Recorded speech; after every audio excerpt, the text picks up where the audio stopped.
Greetings, gumshoes, and welcome to another episode of Silver Screen Sleuths. I am your host, Emily Edwards, and thank you so much for sticking around these dozen or so episodes. We are growing and changing as more wonderful authors give me their time and their attention in order to talk about wonderful, mostly classic, sleuthin' flicks.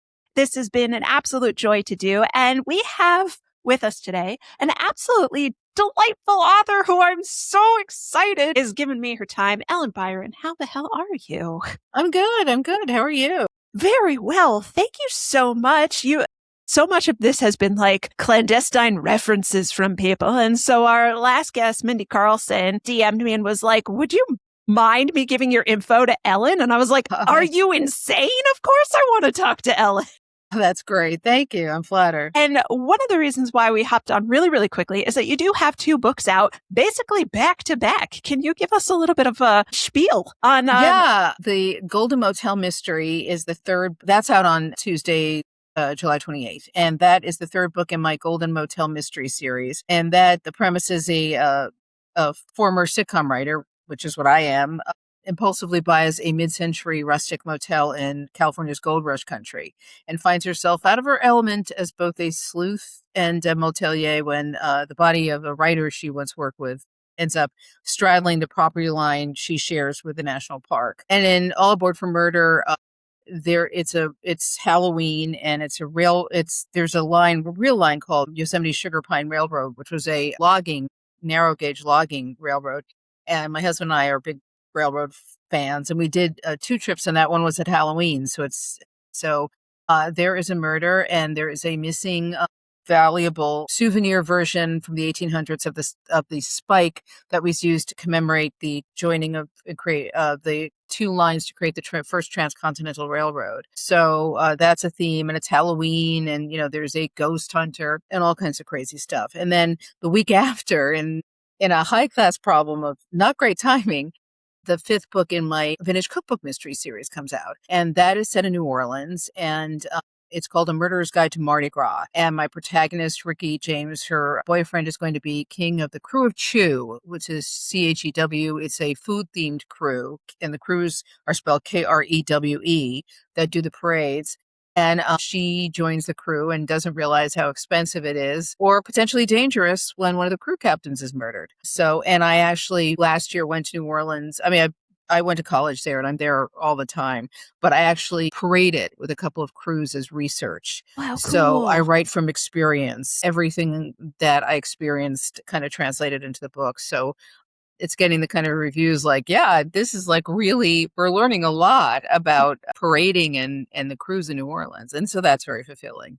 It's so neat. And talk about 2 wildly disparate cultures of, yes, they're like up in, the redwoods for, exactly. one and the other. Yeah. Sweating like nobody's business in New Orleans. Yes, exactly.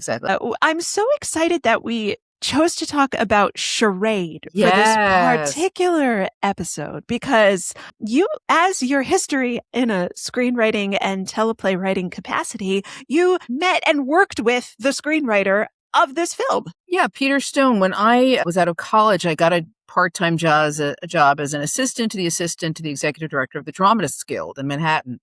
I'm originally from New York. And at the time, Peter was, the president of the Dramatists Guild committee. It's like, so it's, it's not, I mean, the people who were on the board were all, playwrights. I mean, I was an incredible Stephen Sondheim and John Guare and Lampert Wilson were all, and Mary Rogers. I mean, when I was there, it was just like an incredible collection of just legends. And Peter was the head of it. So he was the nicest man. He was, I didn't even really, I don't know if I ever, when I worked, I was there for, I think, plus maybe 2 years, but I don't think I ever put together Charade with him. Yeah. So, because I just knew him more from the, because he had written the book for Woman of the Year and, a ton of other musicals and stuff. So I was a theater person then. I really had no connection to TV. I like movies, of course, and I knew the movie, but I was always coming in it from a theater perspective. That's so fantastic. Yeah. But, it's always so wonderful to hear when someone has a connection to someone who's just so heralded and so incredibly just important, Well, the magnitude. well, of course, Stephen Sondheim, who's the ultimate legend. And it's funny Right. because I kept a journal from that time. Mostly it was about, guys I liked and didn't reciprocate and the pain and terrible poetry. But I remember one day he came in, he was early for a board meeting. And he sat down at the piano and just began kind of tinkling with it. And I was like, and he I'm wrote a gonna bite. die. So he took, and it inspired this like little poem I wrote. And I looked in my journal and I realized it was like Steve Sondheim, because that's what he said, call me Steve. That's what he would tell people. So I love that it was like, I'm writing The Steve Sondheim. goosebumps. I know. It was an amazing time. And then there was another time when I was working, I was like, they would have like an event and I was working some event, and Peter and John Guare, they were the nicest guys. And they were talking to me, and I just, one of my plays had just been chosen for the Actors Theater of Louisville Short Play Contest, which was a huge deal at the time. Yeah. And they said, and they were just joking, and they said, oh, so you'd want to be on the other side of the dip, because I was like kind of being the cater waiter. And then I still remember they started singing. I forgot which one started. On the other side of the dip, that's where I want to be. And I've never forgotten it, because I literally remember that tune, because I have Peter Stone and John Guare singing it to me. That's amazing. I like know. It was amazing. The tears that would spring to my eyes, like every time I remembered that would be Then so there was fantastic. a time I walked in on Lanford Wilson in the bathroom. Oops. Because for some reason, there was a reception area then, because it was at that time, the DG was in the old Schubert penthouse apartment, where I think probably Schubert brought his mistresses up to canoodle. It's very convenient. But the reception area, there was like a little bathroom off the reception right there. It was this little area, and it's also where we kept the phone books for some reason. And I had to get back in the day when there were phone books, I had to and I opened the door to get a phone book, and Lanford Wilson's on the toilet in the bathroom. It's like, what? You're like, my career tell the story over now, because R.I.P. He has passed away. So anyway, but that has nothing to do with Charade. Those are just little anecdotes. Like, I mean, it's half the fun of getting of having a career like the career you've had. So you just get to be like, oh, by the way. But I know one of the best things about knowing who he became and how important he was is knowing that Charade took so long to get to screen. And it's so interesting, because the journey of that is a journey so many writers, like people out here I know, who were like working in TV and film, and then decided they wanted to segue into writing mysteries for, whatever reason, lack of work in the other areas, which is often the case, did exactly what he did. They have taken, I think of Wendell Thomas or Howard Michael Gould, and they took I must be a half a dozen or more authors I know who did this, went that route, where they took their screenplay and turned it into a mystery novel, and then sold that. Yeah. And Howard had exactly the experience, where he took his book, he took a screenplay, turned it into a book, and then sold it as a movie that got made with Charlie Hunnam. So, should we all be so lucky? Unfortunately, it was around the time of COVID was just kicking in, but still, and so that was the route for Charade, that he wrote it, and it was called The Unsuspecting Wife, which is a terrible title. Terrible. Just boring, and like sounds very old timey, like, someone wearing a frills and pinafore going, exactly. What it's very gaslight, Yeah. Not even gaslight. It's more like O. Henry short story or something. And then I didn't, back in the day, I guess, I wrote for, when I was a struggling playwright, I survived by writing for magazines, and my biggest client was Redbook. Oh, that's awesome. And, but this was in the 80s, and at the time, I don't think they were serializing anything. So he was lucky, because he hit it right the time when they were serializing, and some producer read it and was like, oh, this would make a good movie. Yeah. And he's like, I just happen to have the screenplay right here. Could you imagine being like, oh, I'm just going to pick up a periodical, and my name is Stanley Donen, and ooh, look at this story that I'm just going to like. Well, actually, that's supposedly the story between Flight Attendant that Kaylee Cuoco did, that she bought the book in an airport and was like, oh, this would be great. I could play this role. That's awesome. So I wish my books were sold in airports. Right? But, but it was interesting, because I read the Wikipedia. I saw the movie again, and it just stands up so beautifully. And, there are a couple of things that struck me, that in terms of the background of it, that Cary Grant was very self-conscious about the age difference between himself and Audrey Hepburn, and had them write to that. But then he married a woman who was even there was, much Diane younger than she Cannon at was. that point. Diane It was Cannon was like like- practically a teenager. Well, It's so yeah. weird that he had an issue with it. And then Peter Stone, when Peter wrote about how the production was so great because basically it was him and Stanley and the actors, and I think what he meant because it was, it's like, well, yeah, there was a crew, I'm sure, but there weren't executives because Yeah, they were shooting. exactly. They were shooting in Paris. I think that was the subtext. The producers So. stayed home. Yes, exactly. And as two people who would love to have our books picked up for series, no, we love producers. What are you talking about? You're brilliant. And I've actually had, in TV, I've had, very positive experiences with the studios, the networks, and the producers. They've all been very deferential and helpful, Yeah. just had good notes and stuff. So I have no issues. No. I'd happily turn anything I write over to them. Exactly. So Exactly. I have been trying to get someone to do this movie because it's one of my favorites. And I was so tickled that you chose it. And one of the reasons is because everyone's seen this movie a million times because it's public domain. They didn't file the paperwork correctly. I didn't know that. So every streaming platform on the face of the planet has Charade because it was public domain. Yeah. Wow, I didn't know that. So that's wild. Everyone involved with this earned no money besides like their initial payment because after a certain number of years, they didn't file whatever paperwork needed to be filed way back then. And anybody can play it at any time and you can pick it up on And the theme DVD. song is so brilliant, the soundtrack.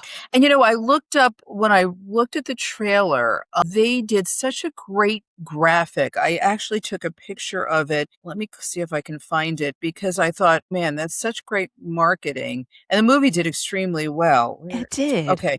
So I don't know if you can see this, Ooh. but what's great is they got it's comedy, romance, and suspense. Perfect. It tells you exactly what everything you need, and then it's in a blend. Don't. But this is like so brilliant because it's a blender. Comedy, they do the comedy, romance, and suspense, and then a blender that blends all three of them. So Charade is one of those movies that when people complain that movies aren't made for adults anymore, I feel like Charade is kind of one of those movies where I'm like, yeah, no, I haven't seen something like this because it seems very simple. You get two great actors, hunky, adorable. They're thrown into chaos together and we have to watch them tug at the threads and fall in love at the same time. And it's like, but it's very complex. I mean, that's the shockingly. thing. Just incredibly complex, and you do not see things coming. That's what, even now, I mean, I know that movie by heart. I've seen it a million times. So, but I don't get bored for a second watching it because it's funny too. Yeah. It's smart. I mean, the funeral scene is classic where they come in and, and she's sitting there like it's just the three of the people. There are no mourners. And then those guys and the acting is so good. I mean, everybody is flawless. It's a top tier cast of people who were extremely famous and also just like almost on the cusp of being extremely famous. Right. Exactly. And so like you have Cary Grant, obviously, famously in his 50s, maybe 60s. And he's like, I really don't want to be betting a 26-year-old Audrey Hepburn, but I guess I'll have to. You have adorable Audrey Hepburn. She was in her 30s. She was like 33 or something. She looks so young, though. Yeah, no, she was like 33. Yeah. She's a baby. And then you have Walter Matthau, who is absolutely, as like the great evil henchman behind everything, who is absolutely one of my favorite actors of all time. Yeah, I know. I love the movie The Last Leaf. He's so funny in that. With Elaine May, that movie? Yeah, I love that. Yeah. And then you have like these great character actors like George Kennedy and and James Coburn and Ned Glass, who are just there to do the work, know? I know. And you know what's funny, though? I've been watching a lot. My dog herds me into the den at a certain time, and if I ignore her, she's a giant pain in the ass. So I have to, I go in, I sit there, I either do my exercises, I do my needlepoint, and I watch TV, and I've just been burning through all these Brit box shows.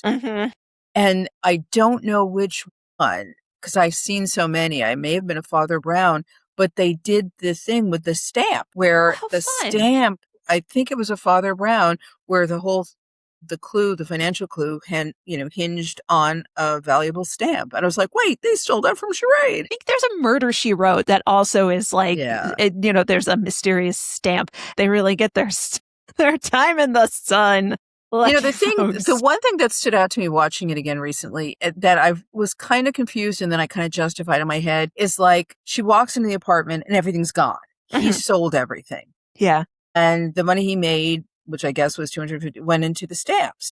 But supposedly he stole all the gold initially. Yeah. So why did he need to sell everything? Or was it that he used the money from that to finance the apartment and everything in it? I believe it was that he snitched the gold, used it to live a high-class life in Paris, Right. Yes. got hotsy-totsy Audrey Hepburn to be his cute wife, Right. none the wiser, and then had to liquidate on the fly. Yes, on the fly, because all the guys were coming after him. And then why this particular time? I don't remember why this particular time they were coming after him. I don't think that's ever explained, to be honest with you. So. It's just I don't suddenly. Think so yeah, it's just a little bit of Hallie Efron once said, "You're allowed one coincidence." Exactly. I'm like, okay, because that apartment is not a slouchy apartment and never has been a slouchy apartment in Paris. It's like all these Louis XIV like flourishes. And it's exactly. And what I really love is the fact that they give Audrey Hepburn enough agency to be like, I still don't want to be married to this man. Yeah. Well, she was a working woman. She had a job, And I loved how in the interviews, Peter Stone said they brought up the music on top of one of his favorite lines. I hope we have we have a lot of boys, so we can name them all after you, referencing the fact he had all these identities, which is, just so smartly written. And, they just have this great banter. So, yes.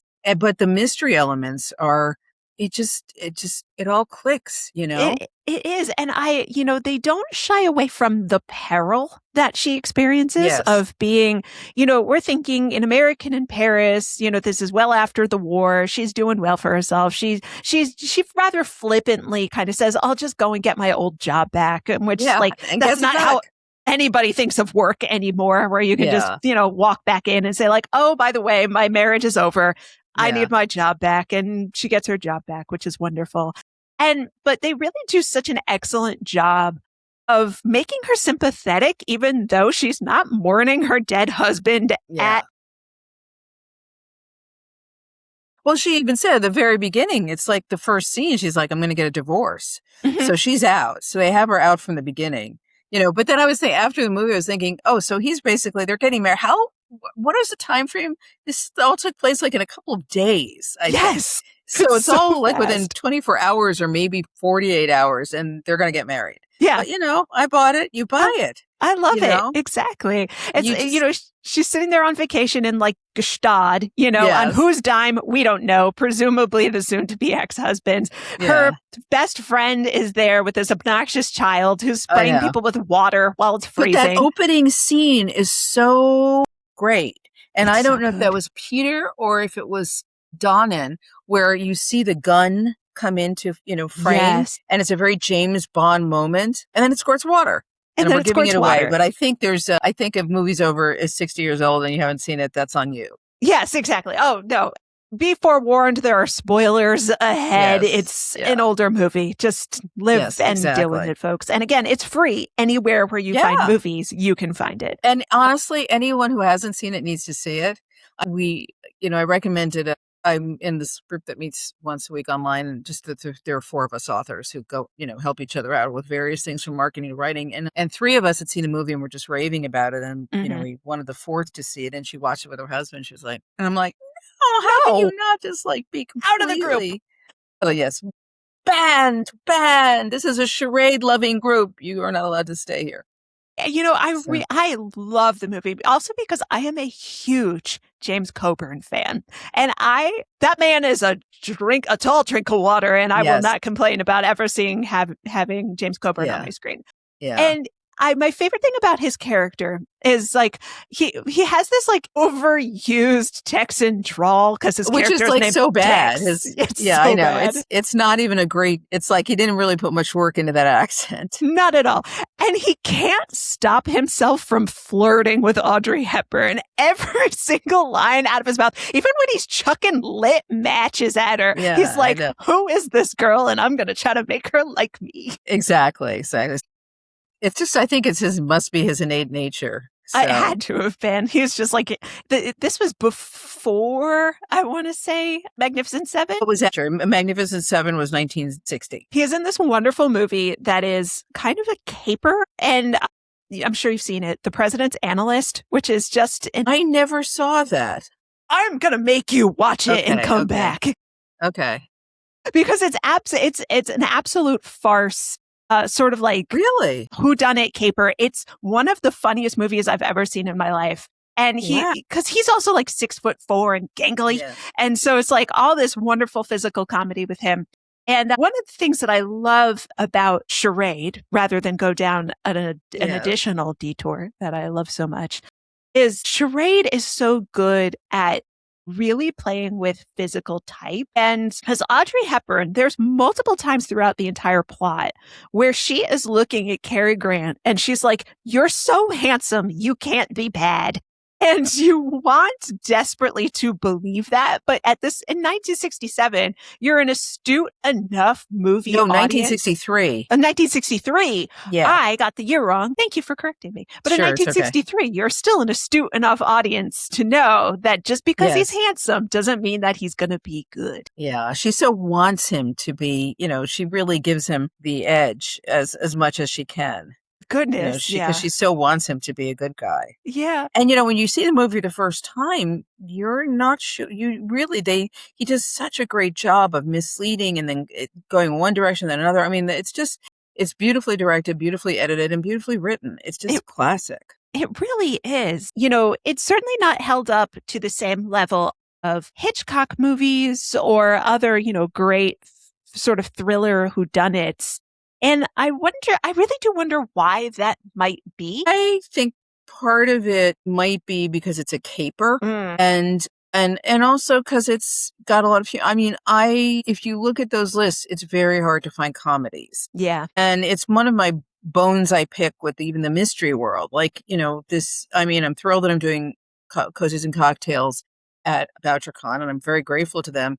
But there's no award category for best humorous / cozy. Yeah. So, and, it's true in film, it's true in TV that, if you look at the Oscars, how often do humorous movies get nominated? If you look at the Emmys, well, the category they always end with is best drama, not best comedy. It's always in second position. And to me, and I say now, society gives much more weight to what gives us pain than what gives us pleasure. It's like we feel, guilty for laughing. And maybe it's more of a US, an American thing too. I mean, look how the French idolized Jerry Lewis, who was like, it couldn't have been lower on my list, my personal list of humor. Agreed. People I think are funny. But at least, they treated him like a god. And so I think that is probably why, and maybe also because Hitchcock came first. Yeah. Still, but even, the thing about Hitchcock is, there are twists, but the thing I love about Charade is how many twists there are. Right. Like you think you're settling in and then it twists again, and then you settle in and it twists again and it twists again, and until the very, very last scene when it's just that great reveal. And I won't spell it, but it's like if it's the first time you're seeing the movie, you're not expecting that. It's just one final twist. And I think Hitchcock, was a genius, and no one built suspense better than he did. He really laid the groundwork, but I don't think any of his movies have that, like, boom, boom, boom, boom, because he didn't do capers. His psychological. Yeah. No, it's true. I hope my books are funny. I think that I've been told that they're funny. I agree with you that one of the things that I think that mystery, and I'm sure most people agree with, that mystery and comedy are wonderful bedfellows, because in the same way that comedy and horror are wonderful bedfellows, because when everything about reality is pulled out from underneath you, if you don't immediately collapse into hysterics or, a catatonic state, one of the obviously one of our greatest defense mechanisms is keeping things at arm's length and making jokes about it. It's one of the reasons why many cultures, when you go to funerals, you are going to end up laughing and telling funny stories about the recently deceased. And so I feel like mystery and comedy hand in hand. Obviously, it's so easy to sort of say, like, I need to protect myself from the danger that is in front of me by, cracking a joke. Or in Audrey Hepburn's case in this movie is like flirting my face off, because if your defense mechanism is, finding a man who's going to take care of you, which is probably something that an Audrey Hepburn character is very used to doing, then one of the things that brings comfort to her is having a man hit on her. Yeah, right. Yes, very true. And so I find it really bizarre, honestly, that because I've met people who do not like this movie, and which I find possible. What's wrong with them? What's wrong with people? But it is a movie that I think that if you are having expectations of, maybe like if you're a good feminist, you don't, flirt with strange men, which is like, okay, Well, it's, it's really, it's tricky to apply the standards of one decade to another. Absolutely. One thing I talk about when I talk about humor, when I'm teaching a webinar I teach, is that humor evolves, and what makes us laugh now is not what made people laugh 10 years ago or 20 years ago or 100 years ago. So, and the same with social standards. It's like saying, well, no woman should, look, she worked, she had a job. Yeah. A job she could easily regain. God bless her. Sorry. Exactly. And one of the funniest scenes in the whole movie is when they're in the club and they're trying to pass the orange. And it's just, it's so unbelievably funny, especially because I don't think that was ever a part of nightlife when I had been part of nightlife. No. Of, doing parlor games sort of in a jazz club, which is super bizarre and super French. Yes, exactly. But the discomfort they have of touching bodies, I think, is really fun. And what I like is that it looks real. I mean, I'm sure the actors were as uncomfortable. It didn't have to act so much. Exactly. I'm trying to pass that orange. But it's so funny to see people, the characters, they're dealing with the ramifications of, let's be honest here, Audrey Hepburn's husband being chucked off of a train. His body is like desecrated. But then when they're flirting or they're talking or they're doing the orange scene and things like that, they're so uncomfortable with bodies. And I'm like, you wouldn't be here in the movie if there wasn't a body. Yeah. True. Very true. So, but I think it's really important that you corrected me on the year, because 1963, 1964 is such a different time from 1967. 100%. Yes. I mean, this movie probably would not have done well if it was made any time that, it was made in exactly the right time period for it. Yeah. And I'm not quite sure if it came out before or after JFK was assassinated. I think it came out before. Yeah. I'm going to look that up, because that's, it's an interesting time frame, because again, the world was so different. It would have been much more successful if it came out before than if it came out after. Charade came out September 24th, 1963. So that was like literally before. A month before. That's literally like releasing a movie just before 9/11. Like when you are thinking about the catastrophic world-changing like switch flip, Yes. And I was actually just watching Amy Poehler's interview with Will Ferrell, and they were talking about being on SNL literally like the week after 9/11 and being like, yeah, that was a great time for comedy. Absolutely fantastic time to be writing sketches. Well, my writing partner and I had written a screenplay where the protagonist fakes her own death because she's mad at a guy and she wants to go to her own funeral and see people like mourn her and see how sad he is. It was supposed to go out. We turned it in the week before 9/11. Guess what did not go out? No. Yeah, it went out. I think they finally took it out. We were with William Morris at the time, and they finally took it out maybe a month later, and it was still too soon. Way too soon. Yeah, no. I remember there was an adaptation of a Dave Barry book called Big Trouble that came out, and literally the punchline is someone brings a bomb on a plane, and it came out like September 10th. And that movie just disappeared. Yeah. And it was actually quite funny, but unfortunately, no. But, we're dealing with this time now that I think I haven't seen any pushback against things like murder mysteries and, thrillers and things like that, even though No. the narrative of our life is very death focused. Sorry to get the comedy writer on the show and be like, and let's turn it dark, everyone. But That's okay.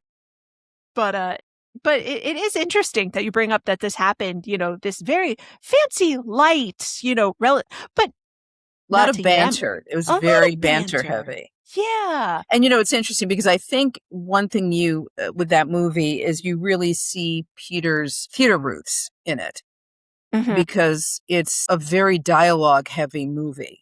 And that's what actually is one of the great things about it is that while there's a ton of action, there's also a lot of dialogue. Yeah. And I'm sure if you looked at a screenplay, you would see pages and pages of dialogue. Mm-hmm.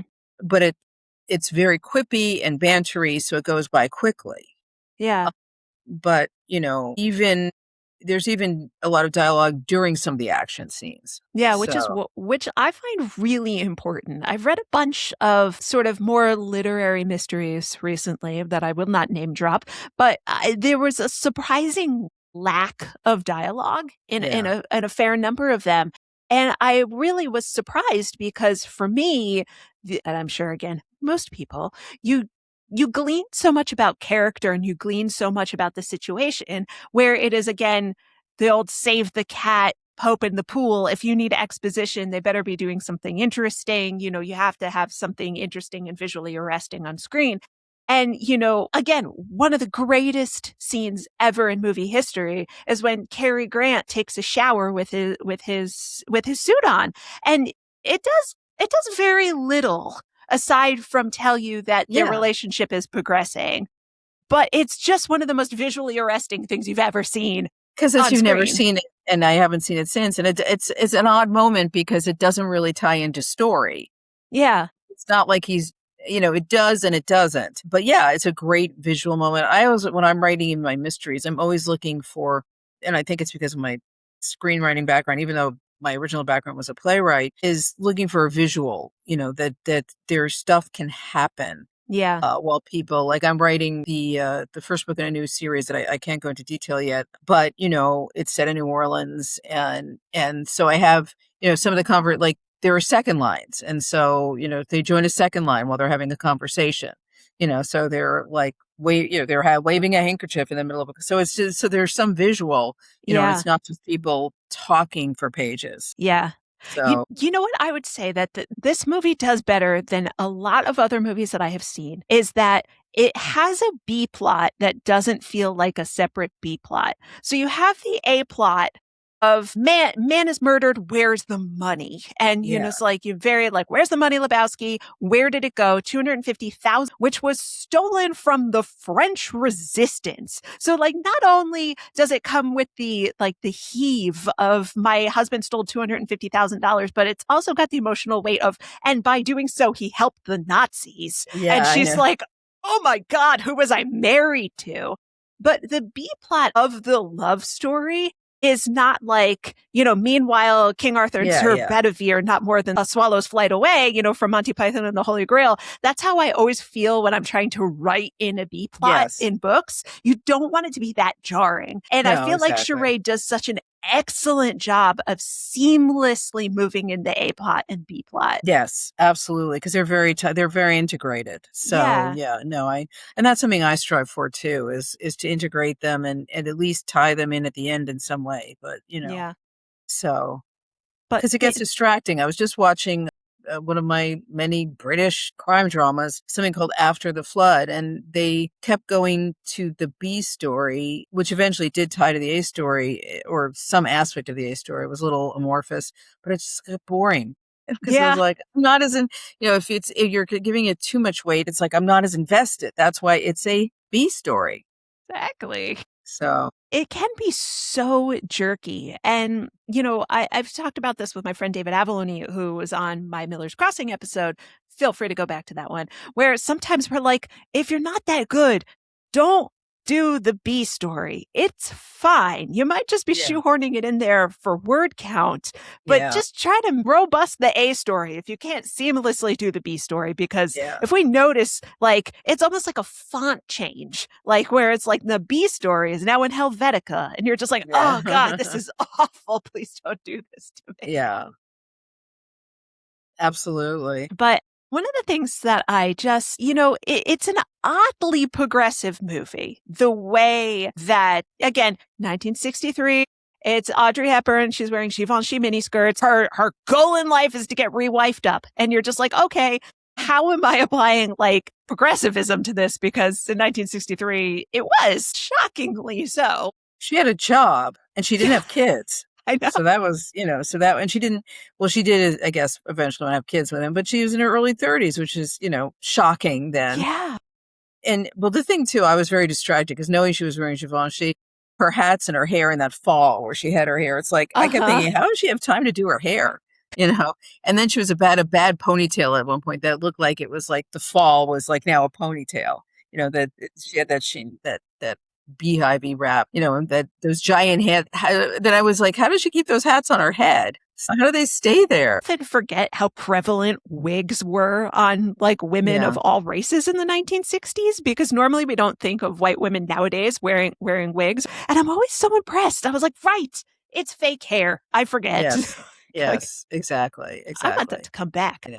I think the denouement, the come together of all of these storylines, where they are in a very creepy abandoned theater and she's being hunted down in this city. She has to take public transit, and it can get very like almost Orson Welles-y, like third man aspect of it. And I feel like Stanley Donen is probably not as well known for this as he is for other, truly fantastic movies. But I like the way this is shot is very modern too. It feels like a very pop arty, very forward thinking. A lot of quick edits. Very and that whole thing with that. I've never, I spent a lot of time in the theater, and I've never seen a floor with that, with all that. I mean, the mechanisms, Yeah, that was like fascinating. I'd love to know where that was, or if it still exists, or why do you need like so many of those?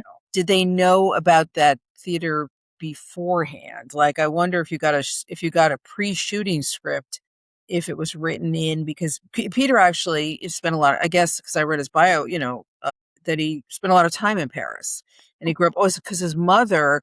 It was so interesting. His mother left his father for some Hungarian agent, and they moved to Paris. And because he was from Los Angeles, his dad was a screenwriter. I mean, it was all this stuff I didn't know about him, because I always thought of him as just this New York theater person, which is what he became. But apparently he spent, because his mom and stepdad lived in Paris, he spent a lot of time there. So like, did he know about that theater and its fascinating floor? Right. And right to it? Or is it something the production designer found, or Stanley Donen found? Because it's so unique. It's so unique. And, if you've been in the theater, you know that some stages do have trapdoors, but having have that many of them, and the fall would absolutely kill you. And just that gravity straight to the concrete floor. It's just, you're right. Like, you couldn't leave that up to a location scout. Like, please, can you find me a deadly theater underground? Like, with 1,000 different trapdoors in one. It's like, location scout is like, do you have a carpet color preference? Because we're getting that serious and in the weeds on it. So, yeah. But no, but I want to get my hands on a original draft of that. I know. That would be fabulous. Not to mention, just so you can pull apart the absolutely gorgeous dialogue, because at the end, she makes so many horny jokes in this, which I just love. She is flinging herself left, right, and center at Cary Grant, as most people would if we were in the presence of Cary Grant. And it's, again, so kind of ribald for 1963. Yeah, I mean, it is. I mean, because there's no, it is. Yeah, I spent a little while doing It's sophisticated. It's very sophisticated. Yeah, we have no bones about the fact that she's a girl about town in Paris, and she's going to know the Parisian ways of love. And you're just like, this is great. Yeah. It's just so flirty and wonderful. And I guess the stakes aren't until Walter Matthau pulls a gun on poor Audrey Hepburn while she's standing in that beautiful colonnade.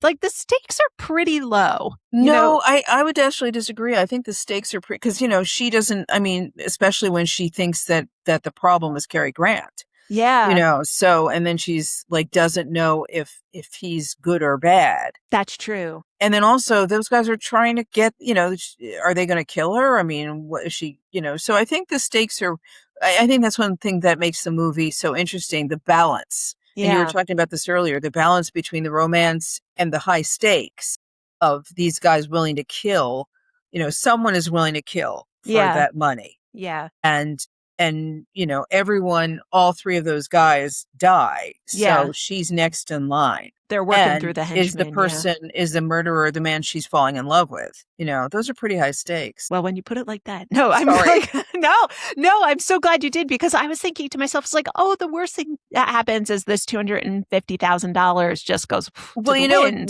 But that's not true.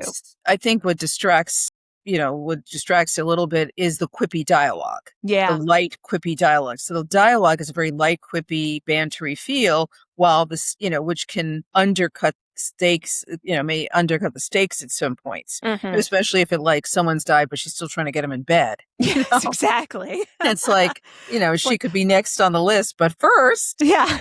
I can forgive one dead body, but once we're up to 2 dead bodies and maybe even 3 dead bodies, but that's I'm why having second thoughts. It may seem like low stakesy at some points, because her priorities, shift from being like, I want to stay alive to, I want to, screw this guy. Yeah.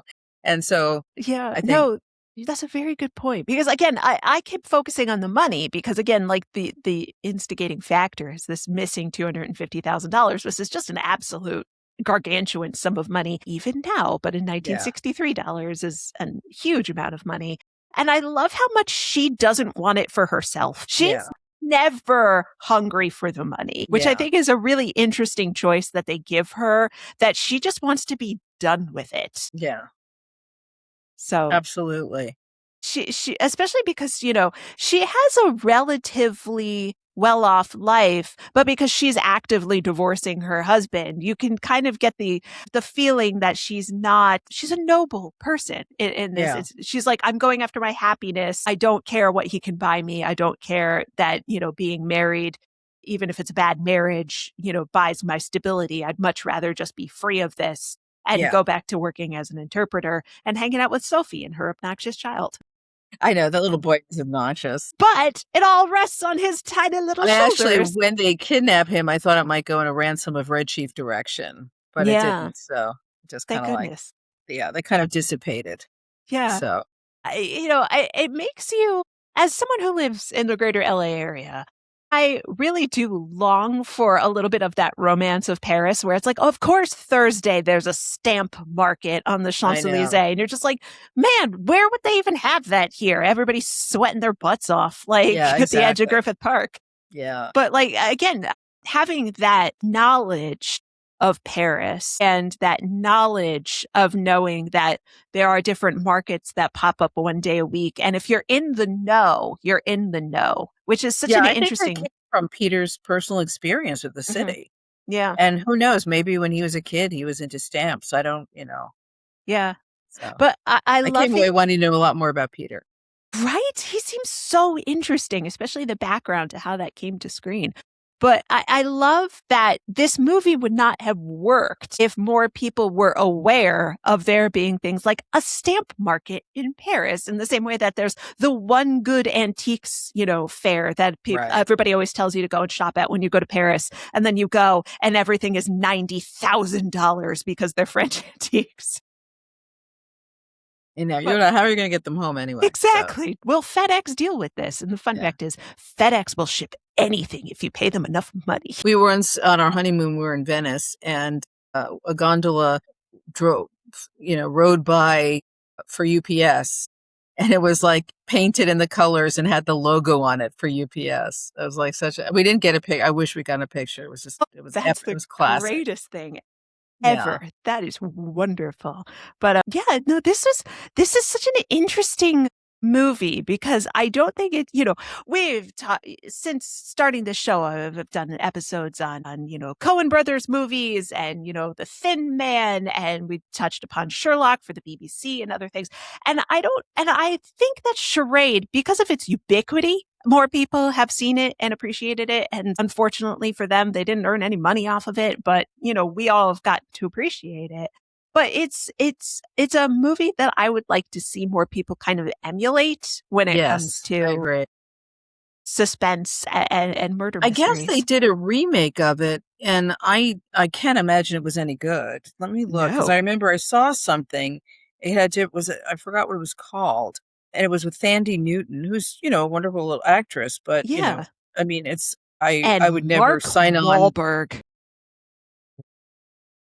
Oh my There, God, I would never. I don't. It took a lot of balls to pardon my language to sign on for to be Audrey Hepburn and Cary Grant. yeah. What was it Often I called? ask if you could imagine remaking this, who would you cast? But do you think there's anybody up to the task at the moment? Not really, because I mean, there's no one. I guess you could say George Clooney Yeah. is, because I was thinking, who is dapper? Who's got that dapper quality? Like Ryan Reynolds is funny and bantery, but he's not, he's a boy, he comes Yeah. across as a boy. You need someone who comes across as a man. So yeah, it could be George. I mean, George Clooney is as close as you're going to get. And for the Yeah. woman, geez, I don't know. There's probably an actress out there, but no one is coming to mind. No, I know this is actually incredibly difficult. And one of the things I think we discussed at the end of The Thin Man is that like there's not a lot of actors and actresses who come off as adults anymore. You need a Yeah. man. Well, You that's what need I was a saying. George Clooney woman. actually comes off as a dapper man. Yes, So exactly. And you need someone in the Audrey Hepburn part who looks like someone who can have a dead or ex-husband, who has a friend with a child, who understands like the full Gwyneth length and Paltrow a little breadth bit, of the maybe, when world. because she can do comedy, but she's a little she's a little whiny, I'm sorry, I but missed the she's name. Gwyneth Oh Paltrow. yeah. Yeah, but she can be a little passive. Yeah. Yeah, exactly. So, Yeah. I know. I'll wake up in the Man. middle of the night and go, I know. But my mother was of an age, and she was a person who was saying, "Oh, there are no movie stars. They're not making them like you used to." And I go, "Mom, shut up. Stop saying that." But she's not wrong in a Yeah. sense. I mean, but like I say, it's a different time, Yeah.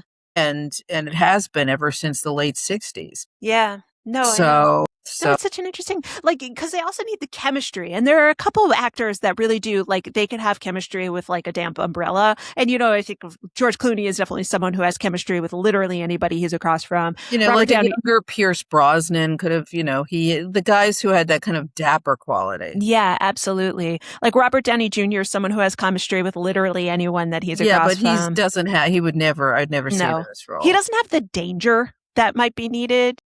Well, no, Not anymore. yes, but again, there's, yeah.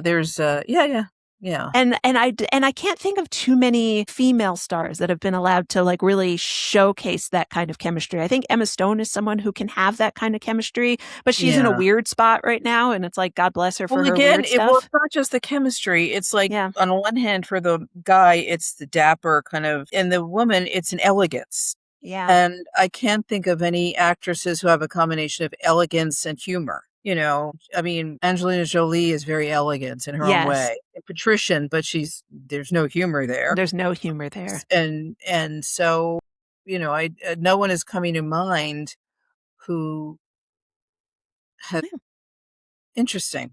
I But mean, yeah, Kerry Washington I think is underrated. She's very funny. true. She is very funny. Yeah, but again, that elegance, that Yeah. kind of like Givenchy is going to design for you and only you. Yeah, exactly. I mean, when was Is the last time there was a movie where it was like, oh, this haute couture designer is going to be doing the costuming? Like, I mean, I'm thinking of, Armani with that Kevin Costner movie in the early 1990s, The Untouchables. He did. yeah, Yeah. I don't, yeah. I But mean, that's I been a guess while. they have them doing it, but it's just there's no one. Tom Ford does all It's of his again that movies. combination. I mean, there are people like, Kate Blanchett who have a very elegant kind of style, but it doesn't translate to their persona No. and what they have on screen. Yeah. What an interesting problem that we've rooted Yeah, out towards the we end of our have. episode that we can't solve. You're welcome to comment and share. What do you think? If you Exactly. had to cast this as of now, 2026, who would you cast to these roles? Yeah, I need to know. So find us online. Ellen, actually, where can everybody find you online in order to They can pepper find you me. with these notes? My website is ellenbyron.com. And then I'm at Instagram as Ellen Byron Maria DeRico, which was the pen name I used for a series. Facebook, the same. I also blog with a blog called Chicks on the Case. And I'm on I'm part of a Facebook group called Cozy Mystery Crew. Awesome. And will you hit us with your titles that are out this week and next week again really quickly? It's All Aboard for Murder. Golden Motel Mystery number 3 is July 28th. And A Murderer's Guide to Mardi Gras, Vintage Cookbook number 5, is August 4th. Fabulous. I will have links to buy those or pre-order those in the show notes, and hit us all up on social media and let us know what you think, because we are stumped for the first time ever in our lives. We are stumped and speechless. Thank you so much, Ellen, for giving us your time. Thank you for having me, and go watch Charade if you've never seen it. You will be glad you did.